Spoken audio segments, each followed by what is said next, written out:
तो नागरिकों की शिकायत के त्वरित निवारण हेतु लोकपाल संस्था का गठन। लोकपाल नागरिकों से प्राप्त शिकायत पर कार्यवाही करता है अथवा अपनी पहल पर स्वतः संज्ञान लेता है।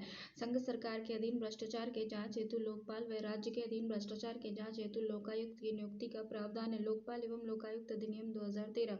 वर्ष 2013 के लोकपाल अधिनियम लागू करने से पहले 1968 में 10 बार संसद में विधेयक प्रस्तावित किया गया था। लोकपाल नागरिकों को एक मंच प्रदान करता है जहां वह बगैर किसी भय के भ्रष्टाचार के खिलाफ आवाज उठा सकता है। लोकपाल में एक अध्यक्ष और अधिकतम 8 सदस्य हो सकते हैं। 8 सदस्यों में से 50% SC, ST, OBC, महिला और माइनॉरिटीज वर्ग के होंगे। लोकपाल की जांच शक्तियों के अधीन प्रधानमंत्री सहित केंद्र सरकार के सभी सरकारी सेवक शामिल है। सेना लोकपाल के दायरे में नहीं है। लोकपाल अध्यक्ष और सदस्य का कार्यकाल 5 वर्ष या 70 वर्ष की आयु तक है। लोकपाल संस्था की स्वच्छता प्रदान करने हेतु उसके अध्यक्ष और सदस्यों को वेतन तथा भत्ता भारत के समेकित निधि से दिया जाएगा। लोकपाल अध्यक्ष का केवल वेतन भत्ता अन्य सेवा शर्त भारत के मुख्य न्यायाधीश के समान होगा। लोकपाल सदस्यों के सर्वोच्च न्यायालय के न्यायाधीश के समान होगा। लोकपाल के अध्यक्ष सदस्य का चुनाव प्रधानमंत्री की अध्यक्षता वाली चयन समिति के माध्यम से करने का प्रावधान किया गया है।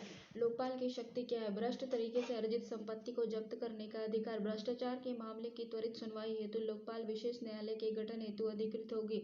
लोकपाल भ्रष्टाचार के किसी मामले को जांच हेतु CBI या किसी अन्य एजेंसी के पास भेज सकती है। किसी सरकारी सेवक के विरुद्ध प्रथम दृष्टि भ्रष्टाचार का मामला बनने पर लोकपाल को लोक सेवक से जांच पूर्व पूछताछ का अधिकार है। लोकपाल द्वारा भेजे गए मामले की जांच एजेंसी को 6 मंथ में पूरी करनी होगी। लोकपाल की सेवाएं क्या है? तो प्रधानमंत्री, मंत्री और संसद सदस्यों को प्राप्त विशेषाधिकार व लोक सेवक हेतु अन्य अनेक नियम। यह प्रधानमंत्री के खिलाफ अंतर्राष्ट्रीय संबंध, बाहरी व आंतरिक सुरक्षा, परमाणु ऊर्जा व अंतरिक्ष से संबंधित आरोप है तो इसके अतिरिक्त से संबंधित आरोप है तो अधिनियम लोकपाल की जांच की अनुमति प्रदान नहीं करता है। अगर अंतरिक्ष से संबंधित कोई आरोप है तो प्रधानमंत्री के खिलाफ शिकायतों की जांच तब तक प्रारंभ नहीं की जा सकती जब तक कि पूरी लोकपाल पीठ जांच शुरू नहीं करती। कम से कम 2/3 सदस्य स्वीकार करते हैं। लोकपाल संस्था को संवैधानिक दर्जा प्रदान नहीं किया गया है। बिहार राज्य में लोकायुक्त संस्था। लोकपाल अधिनियम 2013 के अनुसार इसके प्रभावी होने के 1 वर्ष के अंदर सभी राज्यों में लोकायुक्त गठन अनिवार्य है। बिहार राज्य में लोकायुक्त गठन बिहार लोकायुक्त अधिनियम 2011 के अधीन किया गया था। लोकायुक्त की नियुक्ति 2011 में हुई। लोकायुक्त संस्था के अंतर्गत एक अध्यक्ष और 2 सदस्य चुनाव राज्य के राज्यपाल द्वारा चयन समिति की सिफारिश पर होता है। पदावधि अध्यक्ष के सदस्यों और 5 वर्ष या 70 वर्ष की आयु। अध्यक्ष का वेतन भत्ता पटना उच्च न्यायालय के मुख्य न्यायाधीश के समान और सदस्यों के वेतन भत्ते पटना उच्च न्यायालय के न्यायाधीश के समान होगा। लोकायुक्त के अध्यक्ष और सदस्यों को राज्यपाल द्वारा उनके अक्षमता और दुर्व्यवहार के आधार पर पदमुक्त किया जा सकता है। पटना उच्च न्यायालय के जांच के उपरांत ही लोकायुक्त संस्था के बाध्य और राज्य की संचित निधि पर भारित है। लोकायुक्त के जांच के अधीन राज्य के मुख्यमंत्री, अन्य मंत्री, राज्य विधानमंडल के सदस्य, स्थानीय निकायों के कर्मचारी तथा राज्य सरकार के अधीन आने वाले प्रत्येक एक वर्ग के लोक सेवक। लोकायुक्त को भ्रष्ट तरीके से अर्जित संपत्ति जब्त करने का अधिकार है। विशेष न्यायालय के गठन की सिफारिश। भ्रष्टाचार। निष्कर्ष क्या? भ्रष्टाचार पर रोक हेतु CBI और CUC जैसी संस्था पूर्व में ही स्थापित हुई थी, परंतु कुछ मामलों को छोड़कर वे संस्था व्यापक पैमाने पर भ्रष्टाचार पर अंकुश लगाने में असफल रही। अतः लोकपाल व लोकायुक्त जैसे अधिक प्रभावी संस्था का गठन वैश्विक भ्रष्टाचार सूचकांक में भारत की खराब स्थिति और अंततः भ्रष्टाचार रोकने हेतु लोकपाल जैसे मजबूत संस्था की आवश्यकता। लोकपाल की स्थापना एक स्वागत योग्य कदम है, परंतु इसके प्रभावन हेतु आवश्यक है कि उसे राजनीतिक हस्तक्षेप से मुक्त रखा जाए व राजनीतिक दुरुपयोग नहीं किया जाए। देखो, संविधान का संशोधन। भारतीय संविधान की संशोधन प्रक्रिया ब्रिटिश संविधान की भांति न तो अत्यधिक सरल है और न ही अमेरिकी संविधान की भांति अत्यधिक कठिन। अर्थात भारतीय संविधान न तो अधिक लचीला है और न ही अधिक कठोर। अनुच्छेद 368 संशोधन की प्रक्रिया। संविधान के मूल ढांचे का संशोधन संभव नहीं है। केशवानंद भारती मामला 24 अप्रैल 1997। संशोधन की प्रक्रिया। विधेयक किसी भी सदन में पूरा स्थापित किया जा सकता है, राज्य विधानमंडल में नहीं। मंत्री और गैर मंत्री द्वारा पुनः स्थापित राष्ट्रपति की पूर्व स्वीकृति आवश्यक नहीं है। दोनों सदन में अलग अलग विशेष बहुमत की आवश्यकता है। संघीय व्यवस्था को प्रभावित करने वाले संशोधन आधे राज्य की विधानसभा द्वारा भी साधारण बहुमत से पारित होना आवश्यक होता है। संयुक्त अधिवेशन का प्रावधान नहीं है। राष्ट्रपति को विधेयक को अनुमति देने की बाध्यता। 24वां संविधान संशोधन 1971। संसद के साधारण बहुमत द्वारा संशोधन। यह व्यवस्था अनुच्छेद 368 की सीमा के बाहर है। ये संशोधन अनुच्छेद 368 के उद्देश्यों के अंतर्गत नहीं आता। नए राज्य का निर्माण, नाम परिवर्तन, सीमा परिवर्तन, क्षेत्र परिवर्तन, राज्य विधान परिषद का निर्माण, समाप्ति। दूसरी अनुसूची वेतन भत्ता, संवैधानिक पदों पर नियुक्ति, गणपूर्ति, कोरम, संसद सदस्यों के वेतन भत्ते, संसद की भाषा, राजभाषा संबंधी उपबंध। 5वीं 6वीं अनुसूची संसद के विशेष बहुमत द्वारा मूल अधिकार 12 से 35 और डीपीएसपी 36 से 51। संसद की विशेष बहुमत व राज्यों की संसदीय ढांचे को प्रभावित करने वाले उपबंध। आधे राज्य की स्वीकृति आवश्यक है। साधारण बहुमत राज्य हेतु। राष्ट्रपति का निर्वाचन प्रक्रिया। केंद्र राज्य कार्यपालिका शक्ति का विस्तार। उच्चतम न्यायालय, उच्च न्यायालय। 7वीं अनुसूची विषय का विभाजन। 4थी अनुसूची राज्यसभा के राज्यों का प्रतिनिधित्व। 368 में संशोधन। जैसे देखो, वित्तीय आपातकाल अनुच्छेद 360 राष्ट्रपति। वित्तीय आपातकाल अनुच्छेद 360 राष्ट्रपति भारत अथवा उसके किसी क्षेत्र की वित्तीय स्थिति खतरे में हो। 38वां संविधान संशोधन 1975 न्याय। 44वां संविधान संशोधन राष्ट्रपति के संसदीय न्याय के संसदीय अनुमोदन की समयावधि घोषणा से 2 सप्ताह। साधारण बहुमत से प्रस्ताव पारित करना आवश्यक है। एक बार घोषणा होने पर प्रभाव अनिश्चित अवधि तक, जब तक कि राष्ट्रपति द्वारा आदेश वापस न लिया जाए। वित्तीय आपातकाल का प्रभाव क्या है? केंद्रीय और कार्यपालिका किसी राज्य को वित्तीय औचित्य संबंधी सिद्धांतों के पालन का निर्देश दे सकता है। राज्य सेवा के कर्मचारियों के वेतन में भत्ते की कटौती के निर्देश राष्ट्रपति के द्वारा। राज्य विधायिका के धन विधेयक को राज्यपाल द्वारा आरक्षित रखना। राष्ट्रपति हेतु राष्ट्रपति केंद्रीय कर्मियों के वेतन कटौती का निर्देश जारी कर सकता है। राज्य के सभी वित्तीय मामलों में केंद्र का नियंत्रण। अभी तक वित्तीय आपातकाल की घोषणा नहीं हुई है। जैसे देखो, मूल अधिकार व निर्देश तत्वों में टकराव की स्थिति। क्वेश्चन है ये, मूल अधिकार व निर्देशक तत्वों में टकराव की स्थिति। मूल अधिकार न्यायोचित है, निर्देशक तत्व गैर न्यायोचित। साथ ही निर्देशक तत्वों को लागू करने हेतु राज्य की नैतिक बाध्यता है, अतः टकराव का जन्म होता है। ये टकराव संविधान लागू होने के तुरंत बाद ही प्रारंभ हो गया था, 1951। साथ ही उक्त मामले में यह भी निश्चित किया गया है कि संसद संविधान संशोधन प्रक्रिया का पालन करके मूल अधिकारों को संशोधित कर सकती है। निर्देशक तत्वों को लागू करने हेतु 1959 ईस्वी के सर्वोच्च न्यायालय द्वारा गोलकनाथ मामले ने पूर्व की स्थिति को परिवर्तित कर दिया था। न्यायालय के अनुसार संसद मूल अधिकार की समीक्षा नहीं कर सकती, क्योंकि मूल अधिकारों की प्रकृति अनुल्लंघनीय है। अतः नीति निर्देशक तत्वों को प्रभावी बनाने हेतु मूल अधिकारों में संशोधन नहीं किया जा सकता है। गोलकनाथ निर्णय के पश्चात संसद के द्वारा 24वां और 25वां संविधान संशोधन 1971 में किया गया।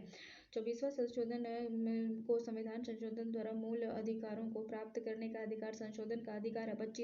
25वें संविधान संशोधन के द्वारा 39 से 39 को लागू करने वाली विधि को अनुच्छेद 14, 19, 31 के आधार पर अवैध घोषित नहीं किया जा सकता। इसी प्रकार की विधि को न्यायालय में चुनौती नहीं दी जा सकती। 1973 ईस्वी में केशवानंद भारती मामले में सर्वोच्च न्यायालय को 25वां संशोधन अनुच्छेद 31 के पहले प्रावधान को संवैधानिक वैध माना, परंतु दूसरे प्रावधान को अवैध घोषित कर दिया। न्यायिक समीक्षा संविधान की मूल विशेषता है, अतः इसे छीना नहीं जा सकता। 42वां संविधान संशोधन 1976 अनुच्छेद 31 के पहले प्रावधान का विस्तार है। न केवल 39 में वर्णित निर्देशक तत्व, बल्कि भाग 4 में वर्णित सभी निर्देशक तत्वों को अनुच्छेद 31 का संरक्षण प्रदान किया गया, अर्थात मूल अधिकारों पर निर्देशक तत्वों की सर्वोच्चता स्थापित कर दी गई है, जिनका उल्लेख अनुच्छेद 14 से 19 में 31 में है। 1980 में मिनर्वा मिल मामले में न्यायालय ने अनुच्छेद 31 के विस्तार को अवैध घोषित कर दिया, परंतु अनुच्छेद 14 और अनुच्छेद 19 के मूल अधिकारों को अनुच्छेद 39 के अधीनस्थ माना। अनुच्छेद 31 को 44वें संशोधन 1978 के द्वारा समाप्त कर दिया गया जनता पार्टी के द्वारा। भारतीय संविधान मूल अधिकार व नीति निर्देशक तत्वों के उत्तर है, परंतु साथ ही संसद विधानसभा संशोधन के द्वारा मूल अधिकारों में कटौती करके निर्देश तत्वों में लागू कर सकती है।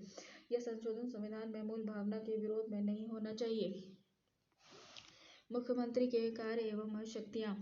क्वेश्चन है, मुख्यमंत्री के कार्य एवं शक्तियाँ मंत्रिपरिषद के संदर्भ में, राज्यपाल के संबंध में, अन्य शक्तियों और राज्य के विधानमंडल के संदर्भ में।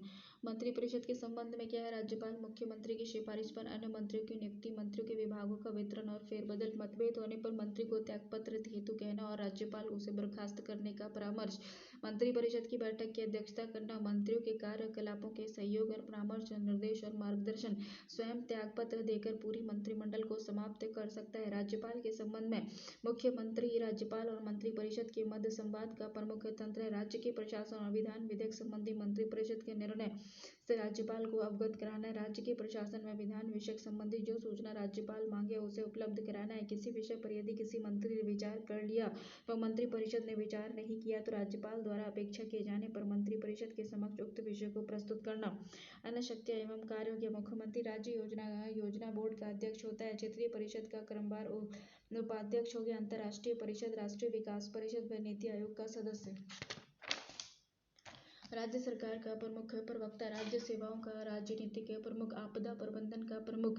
राष्ट्रपति शासन अनुच्छेद 355 केंद्र का कर्तव्य राज्य का प्रशासन संवैधानिक प्रावधानों के अधीन संवैधानिक तंत्र के विफल हो जाने पर अनुच्छेद 356 राष्ट्रपति शासन अनुच्छेद 356 के अंतर्गत 2 आधारों पर अनुच्छेद 356 राज्यपाल की रिपोर्ट का, अनुच्छेद 365 राज्य केंद्र के निर्देश पालन करने में असमर्थ होना, संसदीय अनुमोदन के समय अवधि 2 माह दोनों सदनों द्वारा स्वीकृत होने पर एक बार में 6 महीना तक अधिकतम 3 वर्ष तक बढ़ाया जा सकता है। सामान्य बहुमत के द्वारा प्रस्ताव पारित करना, अनुमोदन करना। 44वें संविधान संशोधन 1 वर्ष से अधिक बढ़ाने पर प्रतिबंध का आरोपण 1970 पूरे भारत या पूरे राज्य के किसी भाग में राष्ट्रपति या राष्ट्रीय आपातकाल लग सकता है। चुनाव आयोग प्रमाणित करे कि संबंधित राज्य में विधानसभा चुनाव हेतु कठिनाइयां उपलब्ध हैं। राष्ट्रपति शासन का परिणाम क्या? राज्य के संबंध में राष्ट्रपति को असाधारण शक्तियां। राज्य सरकार का कार्य अपने हाथ में। राष्ट्रपति संसद राज्य विधानमंडल की शक्ति का प्रयोग मंत्रिपरिषद को भंग कर देती है। राज्य विधानसभा का विघटन या निलंबन। संसद राज्य के विधेयक और बजट पारित करती है। राज्य अथवा उच्च न्यायालय की शक्ति पर कोई प्रभाव नहीं। अनुच्छेद 356 का प्रयोग सर्वप्रथम 1951 में पंजाब में, 1977 में मोरारजी देसाई 9 राज्यों में कांग्रेस शासित, 1980 में कांग्रेस 9 राज्यों में बीजेपी शासित, 1992 में कांग्रेस द्वारा बीजेपी शासित 3 राज्यों में एचपी, गुजरात और यूपी में धार्मिक संगठन द्वारा सांप्रदायिकता फैलाने पर, 1975 में 38वां संविधान संशोधन। राष्ट्रपति शासन को न्यायालय चुनाव नहीं। राष्ट्रपति शासन को न्यायालय चुनाव नहीं। 1978 में 44वां संशोधन न्यायिक समीक्षा का उपबंध है। एस.आर. बोमई मामला 1994 सर्वोच्च न्यायालय के निर्णय। राष्ट्रपति की घोषणा न्यायिक समीक्षा योग्य है। राष्ट्रपति की संस्तुति तर्कसंगत संसाधनों पर आधारित है। अतार्किक दुर्भावना युक्त न्यायालय रोक लगा सकती है। तर्कसंगत कारण प्रस्तुत करने की जवाबदेही केंद्र सरकार की है। यदि न्यायालय घोषणा को अवैध पाता है तो विघटित राज्य सरकार पुनः स्थापित होगी। निलंबित विघटित विधानसभा पुनः बहाल हो जाएगी। विधानसभा का विघटन संसदीय अनुमोदन के पश्चात होगा। धर्मनिरपेक्षता संविधान का मूल भावना है। राज्य सरकार की सांप्रदायिक राजनीति। राष्ट्रपति शासन का आधार। केंद्र में नए राजनीतिक दल की सरकार। अन्य राज्यों की सरकार को बर्खास्त करने का अधिकार नहीं। 1977-1980 उपयुक्त और अनुपयुक्त मामलों में प्रयोग। सरकारी आयोग 1983 से 1988। बोमई केस 1994। निम्न परिस्थिति में उचित उपयोग। त्रिशंकु विधानसभा चुनाव पश्चात बहुमत प्राप्त दल सरकार बनाने से इनकार कर दे। मंत्रिपरिषद त्यागपत्र दे दे। अन्य दल के पास बहुमत नहीं हो। राज्य सरकार केंद्र सरकार के संवैधानिक निर्देशों को नकार दे। शासन का आंतरिक उल्लंघन। सरकार जानबूझकर संविधान व कानून विरोधी कार्य करे। राष्ट्रपति शासन का प्रयोग निम्नलिखित परिस्थितियों में अनुचित है, जैसे कि राज्यपाल वैकल्पिक सरकार की संभावना के जांच के बगैर राष्ट्रपति शासन का अनुमोदन कर दे। राज्यपाल मंत्रिपरिषद को संसद में बहुमत सिद्ध करने की अनुमति दिए बगैर राष्ट्रपति शासन की सिफारिश करे। विधानसभा में बहुमत प्राप्त दल लोकसभा में भारी हार 1977 और 1980। राज्य में वित्तीय संकट। राज्य में कुशासन। मंत्रिपरिषद के विरुद्ध भ्रष्टाचार के गंभीर आरोप। राज्य सरकार को अपनी गलती सुधारने की पूर्व चेतावनी न दी गई हो। भारतीय नीति निर्देश के सिद्धांत क्या है? भारत की विदेश नीति का उद्देश्य भारत के राष्ट्रीय हितों को बढ़ावा देने के लिए अन्य राष्ट्रों के साथ भारत के संबंधों का नियमन करना है। विदेश नीति निम्न कारकों पर आधारित होती है: राष्ट्र की भौगोलिक अवस्थिति, ऐतिहासिक परंपरा, राष्ट्रीय नेतृत्व, जनभावना, आर्थिक स्थिति, सैन्य शक्ति, सामाजिक बनावट, राजनीतिक संगठन, राष्ट्र की संस्कृति। प्रमुख सिद्धांत क्या है? जैसे विश्व शांति को बढ़ावा देना, अंतर्राष्ट्रीय शांति सुरक्षा सहयोग को बढ़ावा, अनुच्छेद 51 और भारतीय राज्य को अंतर्राष्ट्रीय शांति और सुरक्षा बनाए रखना, राष्ट्रों के मध्य सम्मानजनक और न्यायपूर्ण संबंध, अंतर्राष्ट्रीय विधि और संधि शर्तों को प्रत्युदार। ये क्या है? निर्देश। अंतर्राष्ट्रीय विवादों को मध्यस्थता से सुलझाना। जवाहरलाल नेहरू। शांति भारत के लिए एक उत्साहजनक आशा ही नहीं है, यह एक आपात आवश्यकता भी है। गैर उपनिवेशवाद। उपनिवेशवाद व साम्राज्यवाद का विरोध। उपनिवेशवाद और साम्राज्यवाद छोटे और कमजोर राष्ट्रों का शोषण व विश्व शांति हेतु बाधा है। वर्तमान नव उपनिवेशवाद व नव साम्राज्यवाद का भी विरोध किया। गैर नक्सलवाद। गैर नस्लवाद। नस्लवाद के सभी रूप का विरोध भारतीय विदेश नीति का महत्वपूर्ण पहलू है। नस्लवाद सामाजिक असमानता को बढ़ाकर वैश्विक शांति में अवरोध पैदा करता है। दक्षिण अफ्रीका में नस्लवाद का विरोध। गुटनिरपेक्ष अमेरिकी नेतृत्व, पूंजीवादी देश अमेरिकी और पश्चिमी यूरोप, सीटो सेंटो नेटो, सोवियत जुट, साम्यवादी देश रूस और पूर्वी यूरोपियन वर्साई संधि, शीत युद्ध। भारत ने दोनों गुटों में शामिल होना अस्वीकार कर दिया। शांति युद्ध के दौरान दोनों गुटों के मध्य तनाव कम करने में भारत ने महत्वपूर्ण भूमिका निभाई।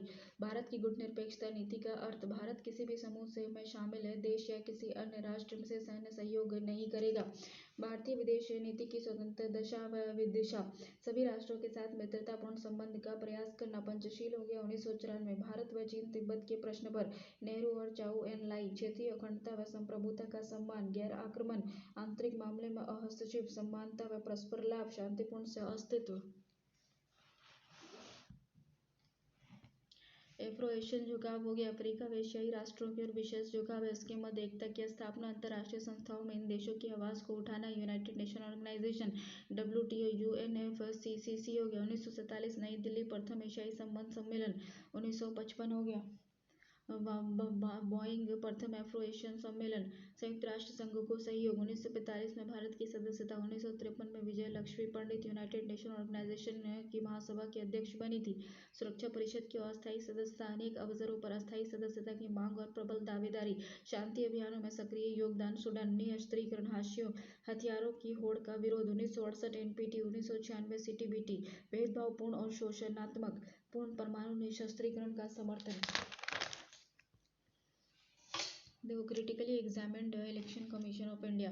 क्वेश्चन है ये, चुनाव की महत्ता को ध्यान में रखते हुए इसे संविधान सभा ने भारतीय संविधान के भाग 15 के अंतर्गत अनुच्छेद 324 से 329 तक स्वतंत्र और निष्पक्ष चुनाव हेतु रखा। स्वतंत्र और निष्पक्ष चुनाव के लिए चुनाव आयोग ने कई कदम समय समय पर उठाए हैं। Section 123(3) representation of peoples act कह दिया गया मॉडल रूल ऑफ कंडक्ट, जिसमें रिलीजियस आदि में इसका उपयोग वर्जित है। धारा 107 आचार संहिता, MCC model code of conduct. 2016 की रिपोर्ट इलेक्टोरल रिफॉर्म्स दिया था लॉ मिनिस्ट्री को।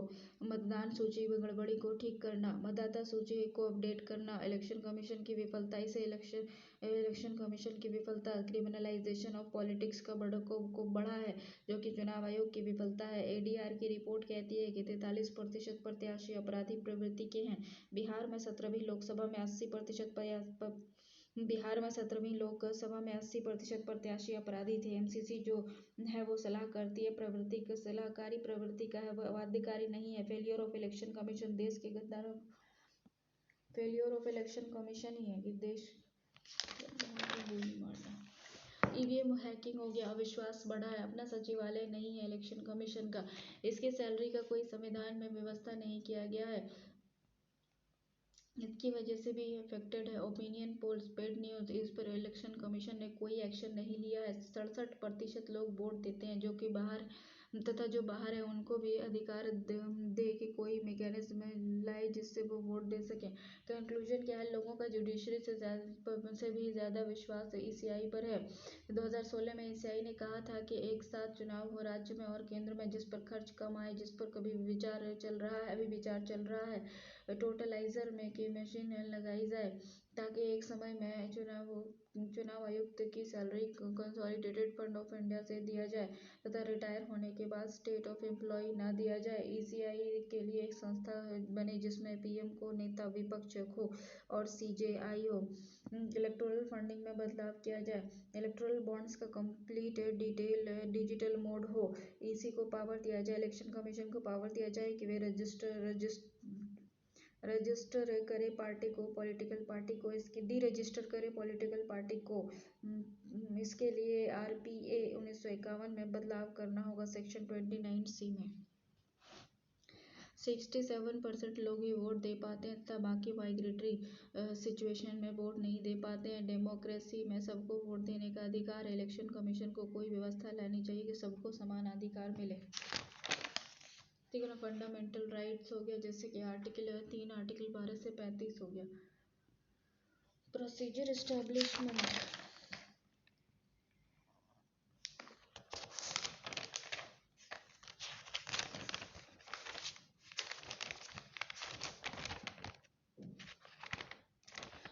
दल बदल कानून हो गया, हरियाणा के लेजिस्लेटिव असेंबली के थे।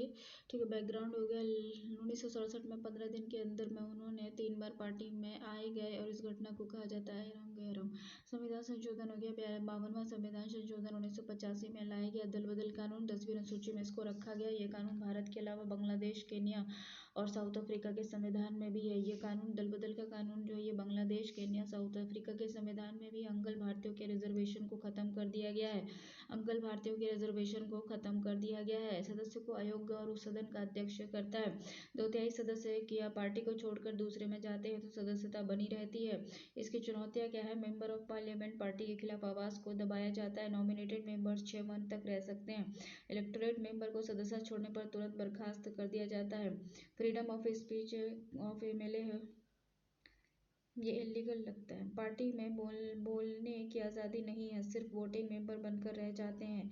ये स्पीकर की योग्यता निष्पक्ष और पार्टी लाइन से हटकर नहीं चलती है और ये जज की तरह फैसला नहीं ले सकते हैं। एमएलए के खिलाफ एडवांटेज क्या? गवर्नमेंट की स्टेबिलिटी बनी रहती है, पार्टी में डिसिप्लिन बना रहता है, नीतिगत कार्य में बाधा उत्पन्न नहीं होती है। सुप्रीम कोर्ट का जजमेंट आया था कि होटो बोलोहन 1993 10वीं अनुसूची को स्पीकर एक राजेंद्र सिंह राणा केस 2007 समय पर पिटीशन को शॉर्ट आउट कीजिए। दिनेश गोस्वामी कमेटी 1990 में बनी थी। इसमें कहा गया था कि एमएलए को रिजेक्ट करने का पावर स्पीकर को न देकर गवर्नर और प्रेसिडेंट को दे दिया जाए। इलेक्शन कमीशन ऑफ इंडिया के गाइडेंस में इस पर फैसला करे। 1970 report law commission of India की आई थी जिसमें चुनाव से पहले गठबंधन बनाना मतलब एक ही पार्टी मानी जाएगी, जैसे कि एनडीए गठबंधन और महागठबंधन। ईसीआई एनसीआरडब्ल्यूसी वेंकटचलैया कमीशन आया था 2002 में।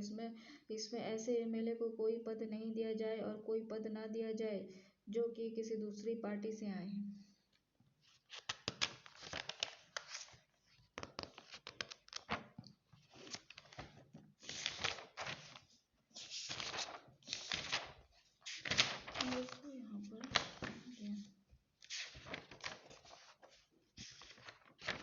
नक्सलवाद की समस्या क्या है? नक्सलवाद, ठीक है, नक्सलवाद कम्युनिस्ट क्रांतिकारी को उस नक्सलवाद जो है कम्युनिस्ट क्रांतिकारी के उस आंदोलन का नाम है जो भारतीय कम्युनिस्ट आंदोलन के फलस्वरूप उत्पन्न हुआ था। नक्सल शब्द की उत्पत्ति वेस्ट बंगाल के छोटे से गांव नक्सलबाड़ी से हुई थी और 1972 में भारतीय कम्युनिस्ट पार्टी के नेता चारू मजूमदार और कानू सान्याल थे और 1972 में इनकी मौत हो गई थी। जेल में सत्ता के खिलाफ आंदोलन शुरू किया था और 2020 में आत्महत्या की थी ये कानू सान्याल ने। चारू मजूमदार चीन के कम्युनिस्ट नेता माओ से तुंग के बहुत बड़े प्रशंसक थे। इनका मत था कि भारतीय मजदूर और किसानों की दुर्दशा के लिए सरकारी नीतियां जिम्मेदार हैं, जिसकी वजह से उच्च वर्ग का शासन तंत्र और फलस्वरूप कृषि तंत्र पर वर्चस्व स्थापित हो गया है। इसे दमनकारी वर्चस्व को केवल सशस्त्र क्रांति से ही समाप्त किया जा सकता है। 1967 में अखिल भारतीय समन्वय समिति बनी, लेकिन 1971 में अतिरिक्त विद्रोह नेता सत्यनारायण सिंह और मजूमदार की मृत्यु के बाद यह पार्टी अपनी मूल विचारधारा से विचलित हो गई। इस मूल धारा से विचलन की सबसे बड़ी मार आंध्र प्रदेश, बिहार, झारखंड, छत्तीसगढ़, उड़ीसा को झेलनी पड़ी।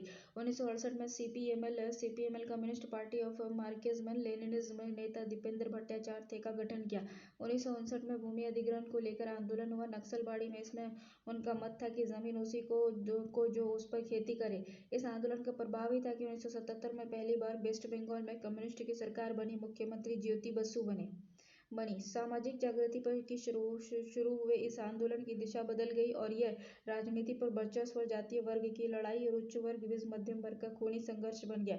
बिहार में श्री राम सेना ने उच्च वर्ग के लिए खूनी संघर्ष शुरू किया। नक्सलवाद जो आज 14 राज्यों में 2500 से अधिक थानों में फैल चुकी है। नक्सलवाद जो आज 14 राज्यों के 2500 से अधिक थानों में फैल चुकी है, अथवा ऐसा भी कह सकते हैं कि भारत में 626 जिलों में से 231 जिले इस आंदोलन की गिरफ्त में हैं।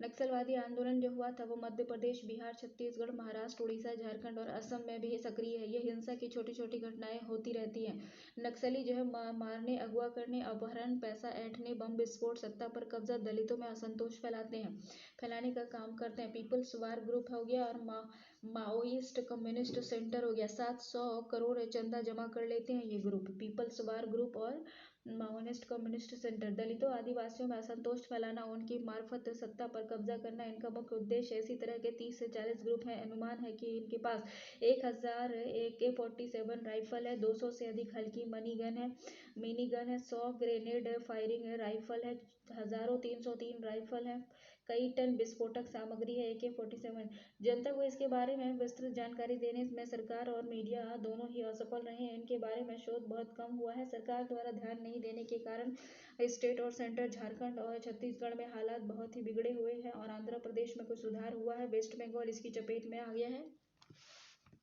अर्धसैनिक बल, पुलिस, निर्दोष रेल यात्री, नक्सली के हौसले खूब बुलंद हैं, इसके शिकार होते हैं। इन्होंने देश के एक बड़े भूभाग पर अपना वास्तविक नियंत्रण जमा लिया है। सरकार कुछ कमांड बनाने पर विचार कर रही है। नक्सली लोकतंत्र पर विश्वास नहीं करते हैं, हिंसा के द्वारा वे सत्ता पर काबिज होना चाहते हैं। आंध्र प्रदेश में ये एक समानांतर सरकार चला रहे हैं। इसी तरह की सरकार चलाना इनका उद्देश्य पूर्ति का एक अभिन्न अंग है। इसके लिए कोई हत्या और गठबंधन से परहेज नहीं रखते हैं। डॉक्टर मनमोहन सिंह ने आंध्र प्रदेश में जाकर नक्सलियों को चुनाव में भाग लेने की सलाह दी थी, जिसको शायद ही वो मानेंगे। इस समस्या पर एक गंभीर विचार विमर्श और चिंतन की आवश्यकता है। देश की आंतरिक सुरक्षा के लिए खतरा है। इनके संबंध नेपाल में माओवादी लिट्टे उल्फा जैसे संगठन के साथ हैं।